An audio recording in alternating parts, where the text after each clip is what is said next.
And I said, Lord, in my prayer, I said, Lord, you know, everybody's singing about the face of God. They can see your face, and I want to see your face. And while I was saying, I want to see your face, I heard, turn to your left.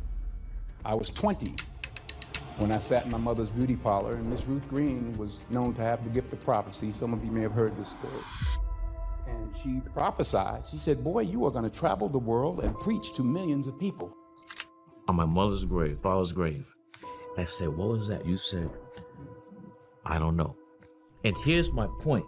Welcome to Belief Unfiltered. 50 years ago, a woman looked at a college dropout in his mother's beauty shop and spoke words that would shape Hollywood forever. She said he'd preach to millions. Today, Denzel Washington's prophecy has come full circle in ways no one could have imagined. This is the untold spiritual journey behind a man who became a vessel for something greater. First stop, March 27th, 1975. Denzel had just flunked out of college. He was lost, directionless. Then something extraordinary happened in his mother's beauty parlor. When I was I had flunked out of college, and I was in my mother's beauty parlor, and a woman was looking in the mirror. Every time I looked up, she was looking at me, and she said, "Miss Washington, give me a pen and a piece of paper." She said, "Boy," she said, she's having a prophecy. She said, "Boy, you're going to travel the world and preach to millions of people."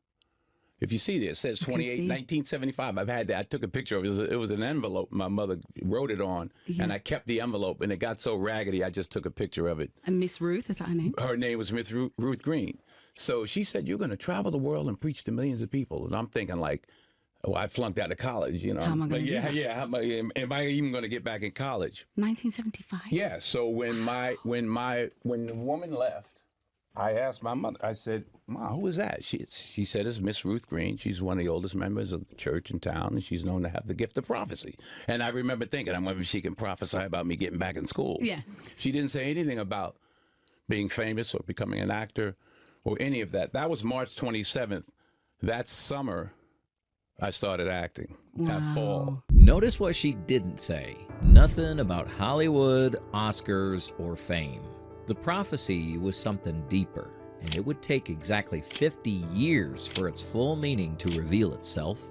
Years later, on the set of Malcolm X, something happened that even Spike Lee couldn't explain. Denzel kept speaking words that weren't in the script. And another thing, my brother, there were times where we had to pinch ourselves. Not just me, the crew and the actors. There's one particular scene where Denzel, it's a speech, 1,000 extras. And I'm looking at the sides, which is a script, and I'm getting ready to tell my brother, Ernest Dickinson, call cut. And D, he kept going. And Ernest saying to me, we're going to roll out on film. And then I said, cut! I walked up to D. I said, D, what was that? You said, I don't know, Spike. And your eyes were glazed over. On my mother's grave, father's grave. I said, what was that? You said, I don't know. And here's my point. My brother here knew that he had to do the work. Because when you do the work, especially when it's a biopic, you have to allow the spirit of that person come into you. Because it's not just, impersonating. He did the work so the spirit of Malcolm could come into him. Otherwise, it's just gonna be, you have the makeup, the hair, the costume. But that's surface. This wasn't method acting. This was spiritual possession in Hollywood. And it connects directly to what Denzel would later understand about his true calling. These moments of divine intervention in Denzel's life reminds us that God's plan often unfolds in ways we never expect. If you've experienced your own moment of spiritual clarity, or if you're still searching for it, share it in the comments below. Your testimony might be exactly what someone needs to hear today. Subscribe to join our community of believers exploring faith in the real world. Let's continue. On a yacht, Denzel asked God for something most people wouldn't dare request. What happened next defied all explanation. And there was a song on called The Face of God. And I said, Lord, in my prayer, I said, Lord, you know, everybody's singing about the face of God. They can see your face, and I want to see your face. And while I was saying, I want to see your face, I heard, turn to your left. I turned to my left. I picked up on my phone, and I went, shh. I didn't turn to my left and look around. I just heard, turn to your left. What was the picture? Oh, my. That's breathtaking. Sorry, guys, for those that you can't see, it is literally a blue sky, and it looks like wings. Well, and the face. It looks like a nose. There's a to nose. Me, It was the eyes. Hang on. And he's smiling. Oh my! That is there's a nose, there's lips, and there's. Is he wearing shades? Well, it's good wearing shades. The Bible says we will see like through a mirror darkly, but then face to face. So now it says we will see like through a mirror darkly, but then face to face. Now, what you don't realize looking at that is that it seemed to be about a mile wide. Yeah, because this it was huge. massive. You could see the edge of the boat. You see the rail of the boat. Yeah, on the oh, okay, that's massive. Yeah. So some people say, "Oh, it's just some clouds." No.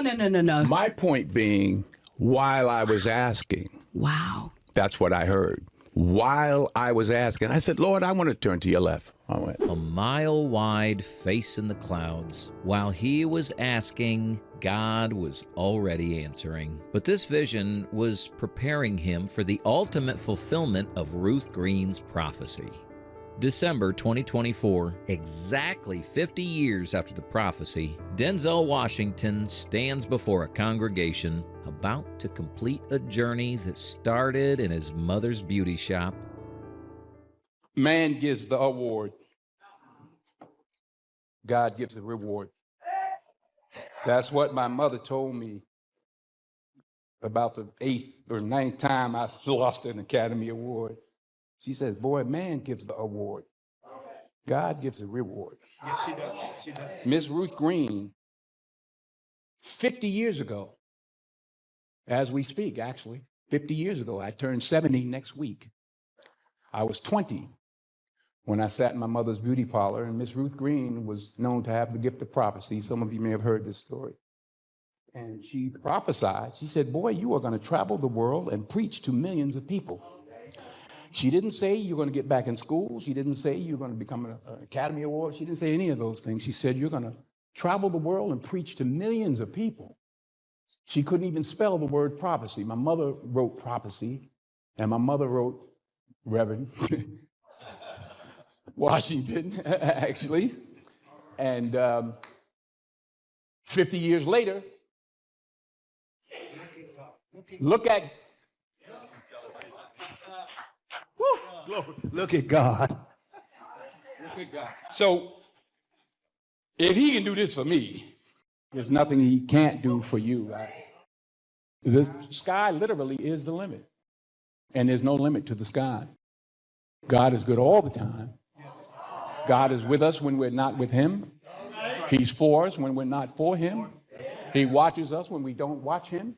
He protects us when we don't protect ourselves. And he gives to us when we don't deserve. So I'm thankful for all that God has given me in 70 years. A loving, faithful wife. A loving, faithful wife. At his AFI Life Achievement Award, Denzel revealed the deepest truth of his journey. I'm up here to say thank you to God for giving me this ability, for blessing me, for shaping me, for chastising me, for teaching me, for punishing me, for allowing me to be a vessel and touch people around the world. I want to thank AFI, Cicely Tyson, Ed Zwick, Spike Lee, Carl Franklin, Alan Nirop, my mother. She's 95 years old now. She's something else. She's tough. Everything ends because I'm your mother, that's why. Shut up. Still, the other day, because I'm your mother, that's why. Shut up.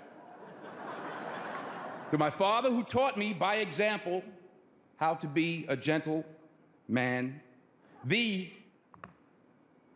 most important person in my life. 40 years of sacrifice, 40 years of forgiveness. She taught me about faith, spirituality, love, real love, unwavering love, in spite of myself. I would not be alive without Pauletta Washington. I wouldn't be alive. Before I formed you in the womb, I knew you. Before you were born, I set you apart. Jeremiah 1:5. Your prophecy's already written. The question is, will you listen when God calls? Real faith, real stories. Belief unfiltered. A mother is a son's first true love. A son, especially that first son, is a mother's last true love. I'm getting choked up. Sorry. But tomorrow, and tomorrow, and tomorrow, my wife, the love, you know when I knew that? When I saw my son, John David Washington, handle my wife.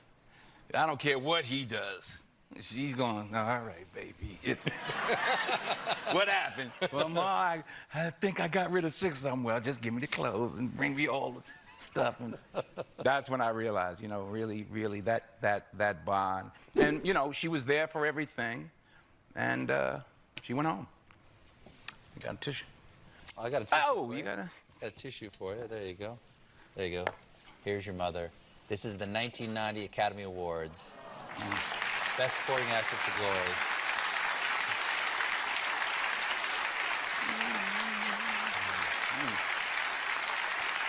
This is terrible. And didn't cry at a funeral. Why do you think? I don't know. I guess I saved it up for you. Crying out loud. You know, the interesting thing about this confidence, this guy, his confidence right here. Right. Sigmund Freud, who had his faults, said that a son who believes himself to be his mother's favorite has a lifelong confidence that nothing can shake. Wow. I don't know if I was a favorite. I gave her the hardest time, I can tell you that. I gave her a hard time.